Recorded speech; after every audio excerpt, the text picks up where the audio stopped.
Continuamos acá en la 11 para hablar de un tema que ha estado en la agenda también nacional en las últimas semanas y tiene que ver con las tomas.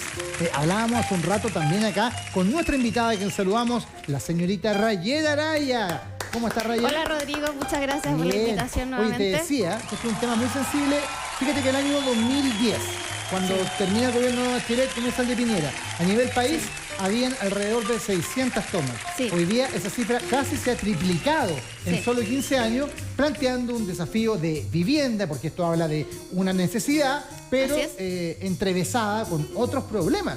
Porque, por ejemplo, hoy día hay una presencia narco muy potente ahí que hace de que esto cambie de naturaleza y aparte han proliferado en lugares donde antes nadie lo imaginaba, ¿o no? Sí, es muy cierto, Rodrigo, pero partamos primeramente por contextualizar, porque esto es un problema más profundo, un problema de fondo, y tiene que ver con una necesidad real, una necesidad de una gran cantidad de personas, que es la de acceder a la vivienda. Y esa necesidad es un derecho, ¿ya? En el sistema de derechos internacional, de los derechos humanos, es un derecho social, el derecho a la vivienda. Acá en Chile no, se intentó en la Constitución que se rechazó. Se intentó, sí. Claro, pero evidentemente también hay una cuestión que yo creo que tiene que ver con la pandemia, con la economía, porque también hace 10 años era más fácil acceder a la vivienda que lo que hoy día. Sí, no, hoy día los créditos hipotecarios tienen unos requisitos que es casi muy difícil poder acceder. Y es una necesidad y un anhelo muy sentido muchas familias en la casa propia, porque además los arriendos están súper caros y un montón de requisitos, casi que te piden ya el certificado de nacimiento, de función del DICOM, y quién no está en DICOM hoy en día, sí. Mucha gente, la mayoría estaban en DICOM, también el crédito universitario, que también es una deuda que se arrastra también para algunas personas. Entonces hoy en día arrendar es caro, acceder a la vivienda es muy difícil y por tanto hay una parte de la población que ha terminado en estos lugares. Digo terminado porque nadie elige vivir en una toma. O sea, yo creo que si es por elegir, uno elige cuando tiene otras alternativas, Rodrigo. Pero yo creo que las personas ahí no eligen, simplemente terminan ahí por circunstancias de la vida y por tanto es una contingencia social. Agreguémosle también un factor que es el engaño. Muchas personas de buena voluntad participan de comités de vivienda, lo hacen colocar plata y ellos creen, por ejemplo, he visto casos así, que, por ejemplo, ya compran un pedacito de terreno en una toma y le entregan títulos de propiedad falsos. Y ellos están convencidos de que sí son dueños de eso. Claro, exacto. Y es muy importante para las personas que nos están viendo que no por el hecho de firmar un papel en la notaría, tú estás adquiriendo una propiedad. No es así, ¿ya?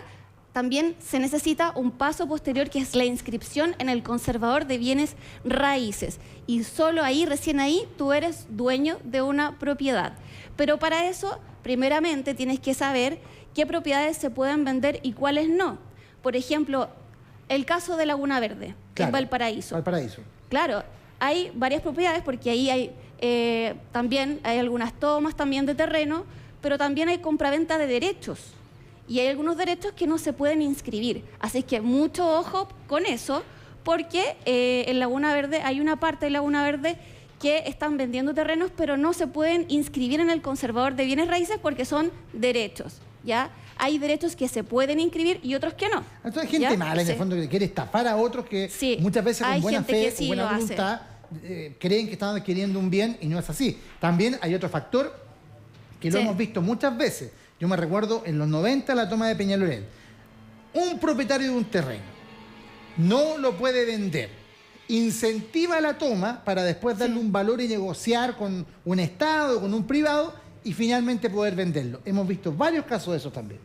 Sí, bueno, los fraudes, la estafa, hemos visto que es así. Para eso es necesario asesorarse, ya con un abogado también que haga un estudio de título, digo, y ver si realmente esa propiedad se puede vender o no, porque las tomas a todo esto no se pueden vender. Hay gente que lo hace, ya, que vende una toma, pero una toma no se puede transferir, porque una toma no es propiedad de la persona que la ocupa, ya. Ahora sí, lo que existe, porque la pregunta es, ¿las tomas en Chile están amparadas legalmente, sí o no?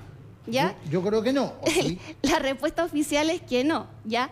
Pero hay una ley por ahí, que es una ley que casi nadie conoce, que está un poco escondida, que se llama, le dicen la ley del ladrón, ¿ya? Porque esta ley es una ley, bueno, no está hecha para robar precisamente o para las tomas, no es así, ¿ya? Es la ley 2695, para regularizar la pequeña propiedad raíz. ¿Ya? Pero, claro, esto tiene una serie de requisitos, ya que es una ocupación pacífica, no violenta durante 5 años, pagando, por ejemplo, los servicios básicos como son la luz, el agua, todo eso. Gas. Y a través de un proceso de regularización en bienes nacionales, tú puedes llegar a adquirir un título de dominio de una propiedad que primitivamente había sido ocupada de manera irregular. Porque tú llegaste a un punto sensible. Hemos visto muchas de estas tomas donde ellos cuentan con luz eléctrica. Por lo general, me imagino que esto se hace a partir de colgarse de la luz, ¿no? No creo que llegue la compañía e instale poste en una toma, supongo. Exacto, sí. Entonces, ahí también volvemos a ese tema de que las tomas, si bien es cierto, responden a una necesidad social, también es cierto que existe una precariedad en todo sentido, estructural. Las instalaciones eléctricas son precarias, se pueden estar expuestas a incendios, ya lo que hemos visto, porque la mayoría tampoco está urbanizado. Eso quiere decir, no hay acceso al agua, a la electricidad.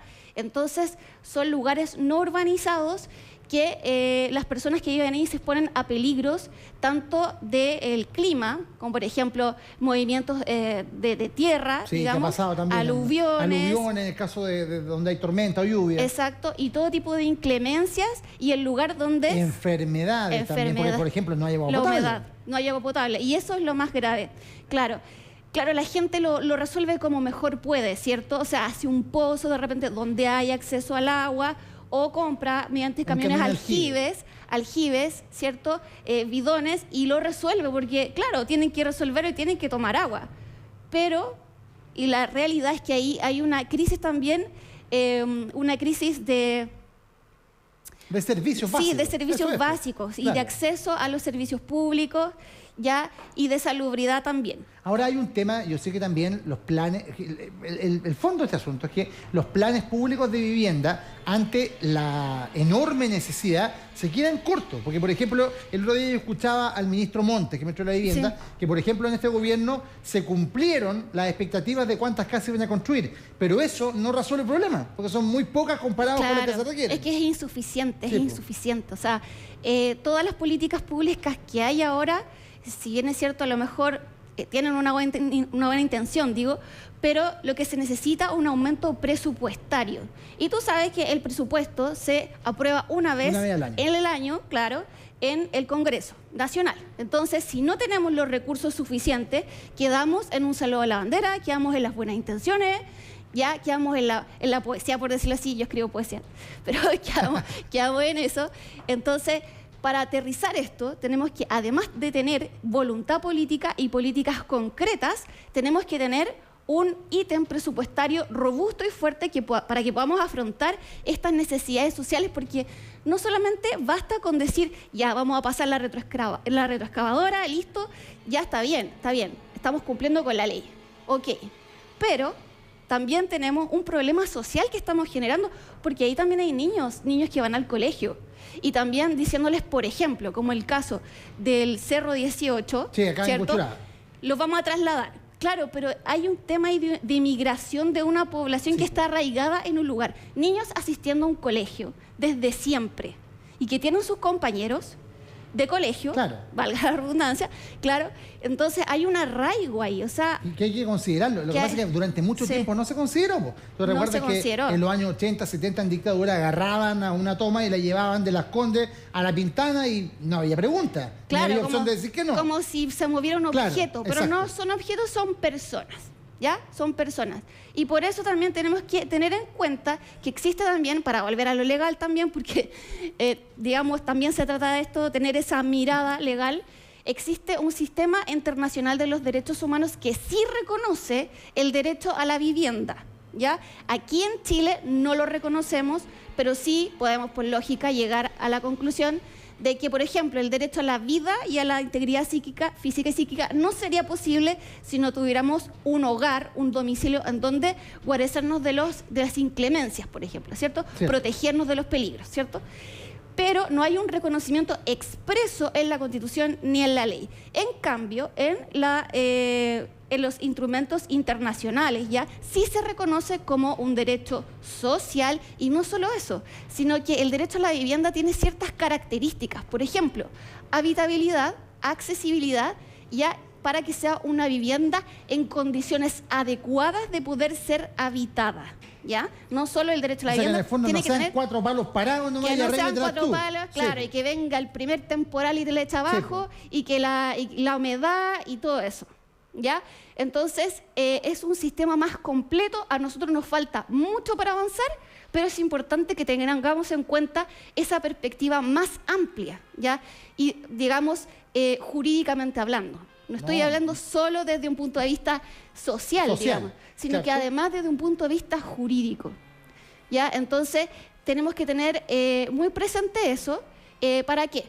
Para poder mirar el problema desde... En su integridad. Y darle una solución. En el fondo la gente necesita, la familia sobre todo, tener un lugar donde vivir. Tenemos caos con el tema de las tomas. Tenemos también problemas con la gente que vive de allegada.